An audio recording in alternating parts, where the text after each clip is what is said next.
The Western countries cannot live without the African continent, using our fellow African brothers to destroy ourselves.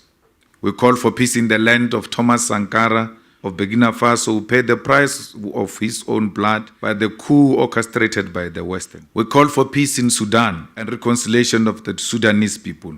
We are tired to see the silence of the international community towards the continuous bloodshed in the Eastern DRC. The Western countries supporting some neighboring countries in DRC to destabilize the Eastern DRC. We want peace in Mali and welcome the dropping of French as an official language in Mali. Doesn't mean French cannot be spoken, but to say we have conquered the imperialists and colonizers and continue to have their languages as official languages is self-imprisonment.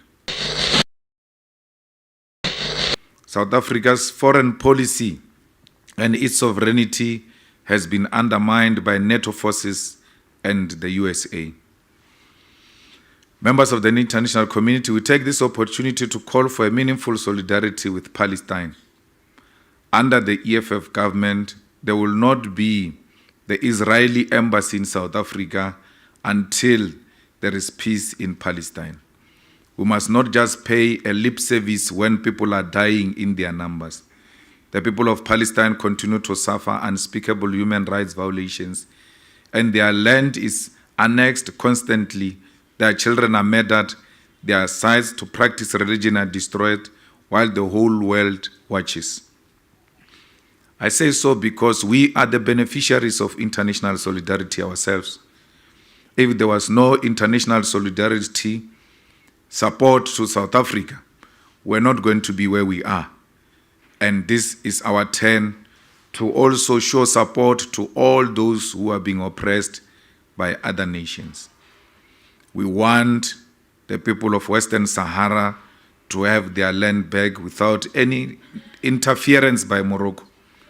But Morocco and Western Sahara should exist as brothers and sisters and not see each other as enemies. We're asking for peace and long-lasting solution between Western Sahara and Morocco. And that peace should be characterized by the release of the land of the people of Western Sahara. We must not fear intimidation or loss of funding simply because we are too scared to condemn the crimes against the people who violate the rights of others. We want to make the same call with regards to our friends and comrades in Cuba who suffer under the yoke of trade embargoes because they dare to be socialist. The trade embargoes against Cuba must be lifted, as it is inhuman to punish a nation for taking different ideological leaning with regard to how they run their society. The Cubans helped us fight for our liberation in Africa.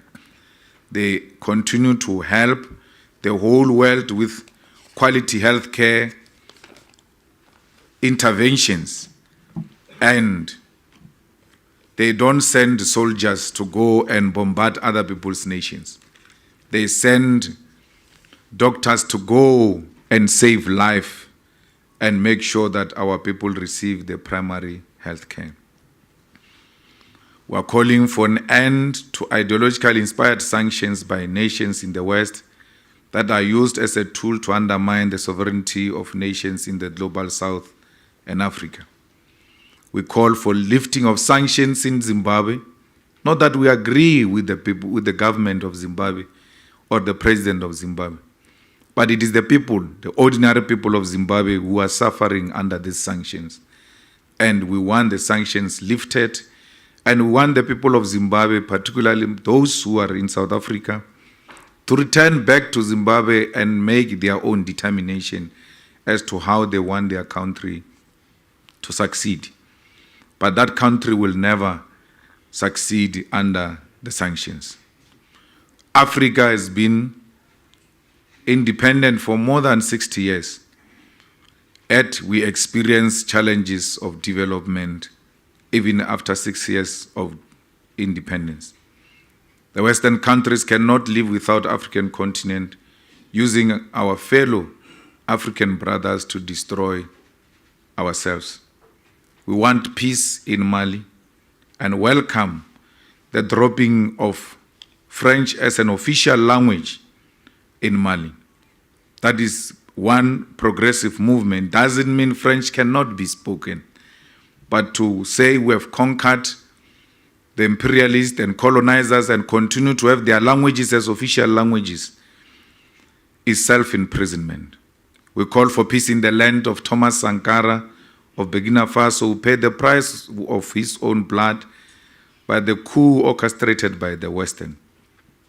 We call for peace in Sudan and reconciliation of the Sudanese people, who are tired to see the silence of the international community towards the continuous bloodshed in the eastern DRC. The Western countries supporting some neighboring countries in DRC to destabilize the eastern DRC. We shouldn't find it exciting that African countries can fight amongst themselves with ease, especially fighting around territorial expansions. Africa is one country, it's not even a continent. These borders we see and we experience here in our continent were imposed on us by the imperialists. No African brother should derive pleasure out of killing other African people. We say this because we are advocating for one Africa with one currency, with one legislature, with one military and one president. Because we believe that these small pockets of countries are the ones that make international communities undermine Africa. Just imagine one president of Russia or America calling all the presidents of all countries to their countries to be addressed by one president. We see that as belittling and undermining our continent. We believe that if we have one currency based on our mineral and natural resources, it will be one such a strong currency, and it will place Africa firmly on the international table. Here in South Africa, you must be rest assured that next year we're going to elections and we're going to take power. And there is no coalition that is going to be formed because the EFF is going to be a government alone. We require no one to come and be part of us because the ANC is corrupt to the core and cannot be salvaged. DA is racist to the core and cannot be helped. And the rest of other political formations are formed by multinational companies to protect their interests in this country. It is the Oppenheimers, the Ruperts, who put their money behind certain black faces to create an impression that there is an emerging alternative and sponsor those non-existing political parties with millions of money so that they can continue their control of South Africa. The EFF, since its formation, has never dropped. It is the only organization in South Africa that has been growing. And even the latest research shows that the EFF has surpassed the ANC in the Western Cape. There you have it, guys. Julius Malema is usually full of these revolutionary speeches. Sometimes you wonder where he gets them from. But whatever the case is, we really hope that his wisdom transcends, and really contributes to the development of Africa and in helping solving Africa's really myriad of challenges. But what do you guys think about his speech? Share your thoughts in the comments. Thank you for watching, guys. I really hope you enjoyed this video. Please share and like and subscribe because that's the way you support Kwazemi as a channel, an Afrocentric channel, where we try to understand deeper issues in African history and hopefully develop a collective intelligence on how we wish to build the Africa we want to see as people of Africa. See you in the next one.